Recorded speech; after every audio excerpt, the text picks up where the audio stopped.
Hindupuram assembly నియోజకవర్గ శాసనసభ్యులుగా నందమూరి బాలకృష్ణ గారు ఈ హిందూపురం అసెంబ్లీ నియోజకవర్గంలో ఎన్నో అభివృద్ధి కార్యక్రమాలకైతే ఆయన శ్రీకారం చుట్టారు. ప్రభుత్వంలో భాగమై కొన్ని అభివృద్ధి కార్యక్రమాలు చేయగా ఆయన సొంత ఖర్చులతో మరికొన్ని అభివృద్ధి కార్యక్రమాలు ఆయన చేశారు.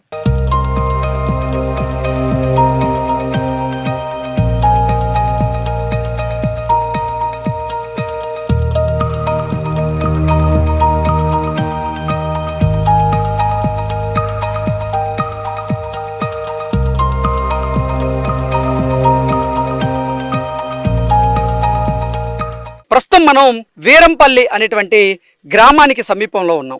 ఇక్కడ 200 కోట్ల రూపాయలు వెచ్చించి టిట్కో ఇళ్ల నిర్మాణాన్ని అయితే ఆయన చేపట్టడం జరిగింది. 2014 నుంచి 2019 మధ్యకాలంలో ఈ టిట్కో గృహాలకు సంబంధించినటువంటి నిర్మాణ పనులు 80% పూర్తయ్యాయి. ఆ తరువాత అనుకోకుండా ప్రభుత్వ మార్పిడి జరగడం, వైఎస్ఆర్సీపీ ప్రభుత్వ హయాంలో వైఎస్ జగన్మోహన్ రెడ్డి గారు ముఖ్యమంత్రిగా ఉన్నటువంటి సమయంలో ఈ టిట్కో గృహాల నిర్మాణం అసలు ఈ నిర్మాణానికి సంబంధించినటువంటి పనులు గాలి కొదిలేశారు. అప్పుడు ఈ టిట్కో గృహాల నిర్మాణానికి సంబంధించినటువంటి పనులు ముందుకైతే సాగలేదు. తర్వాత మళ్ళీ 2024లో జరిగినటువంటి సార్వత్రిక ఎన్నికల్లో ఆంధ్రప్రదేశ్లో కూటమి ప్రభుత్వం కొలువుదీరిన తర్వాత నందమూరి బాలకృష్ణ గారు మళ్ళీ ఈ టిట్కో గృహాలకు సంబంధించినటువంటి నిర్మాణ పనుల మీద ఆయన ప్రత్యేకమైనటువంటి దృష్టి సారించి ఈ నిర్మాణ పనులని పూర్తి చేయాలనేటువంటి సంకల్పంతో ఆయన పనిచేస్తూ ఉన్నారు. ప్రస్తుతం మనం టిట్కో గృహాల నిర్మాణం జరుగుతున్నటువంటి చోట మనం ఉన్నాం.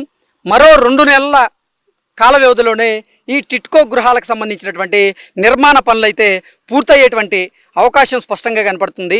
ఈ టిట్కో గృహాలకు సంబంధించినటువంటి నిర్మాణ పనులు కనుక పూర్తయితే లబ్ధిదారులు, పేదవారు ఎవరైతే ఉన్నారో అర్హులు, వారందరికీ కూడా ఈ గృహాలకు సంబంధించినటువంటి పట్టాలను పంపిణీ చేసేటువంటి కార్యక్రమం కూడా జరిగేటువంటి అవకాశం ఉంది. ఇక గ్రామీణ ప్రాంతాల్లో కనుక మనం చూసుకున్నట్లయితే గ్రామీణ ప్రాంతాల్లో రహదారుల నిర్మాణం జరిగింది, సీసీ రోడ్ల నిర్మాణం జరిగింది, అక్కడ వాటర్ ట్యాంకర్లను ఏర్పాటు చేయడం జరిగింది.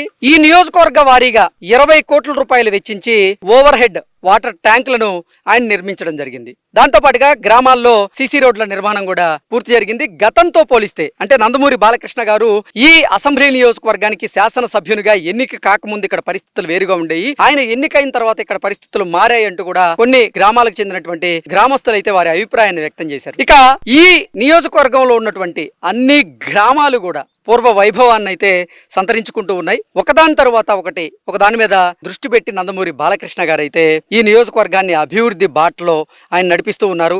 యువతకి పెద్ద ఎత్తున ఈరోజు ఉపాధి అవకాశాలు దక్కుతున్నాయి. ప్రభుత్వ రంగ సంస్థలతో పాటుగా ఎన్నో కార్పొరేట్ సంస్థలు కూడా బాలకృష్ణ గారి చొరవ వల్ల ఈ నియోజకవర్గంలో పెట్టుబడులు పెట్టేందుకు సిద్ధమవుతూ ఉన్నాయి. దాంతోపాటుగా 80 కోట్ల రూపాయలు వెచ్చించి ఈ నియోజకవర్గ వారీగా రహదారుల నిర్మాణానికి ఆయన పాటుపడుతూ ఉన్నారు.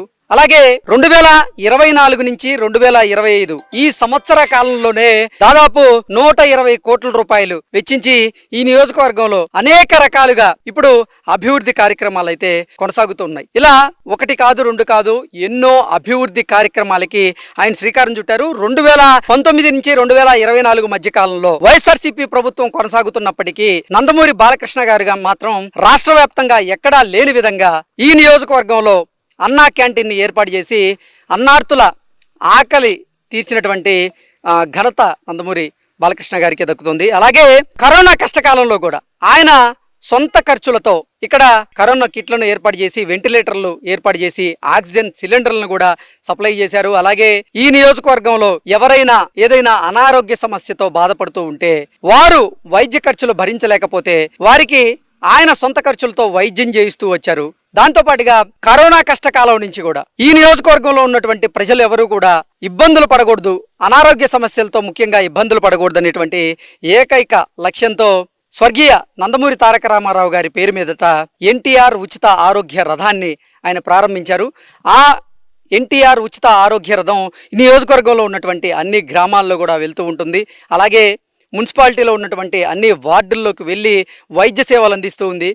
ముఖ్యంగా 200 రోగాలకు సంబంధించినటువంటి రోగ నిర్ధారణ పరీక్షలు అయితే ఎన్టీఆర్ ఆరోగ్య రథం ద్వారా చేయిస్తూ ఉన్నారు. డాక్టర్ కన్సల్టేషన్ చేస్తూ ఉన్నారు. తర్వాత ఉచితంగా మందుల పంపిణీ కూడా చేస్తూ ఉన్నారు. ఇలా 2014 నుంచి ఇప్పటి వరకు నందమూరి బాలకృష్ణ గారు ఈ అసెంబ్లీ నియోజకవర్గానికి శాసనసభ్యులుగా ఎన్నికైన తర్వాత మాత్రం అన్ని రకాలుగా ఈ నియోజకవర్గం అభివృద్ధి బాటలో దూసుకు వెళుతోంది అనడంలో ఎటువంటి అతిశయోక్తి అయితే లేదు. Please subscribe to Leo news for more videos.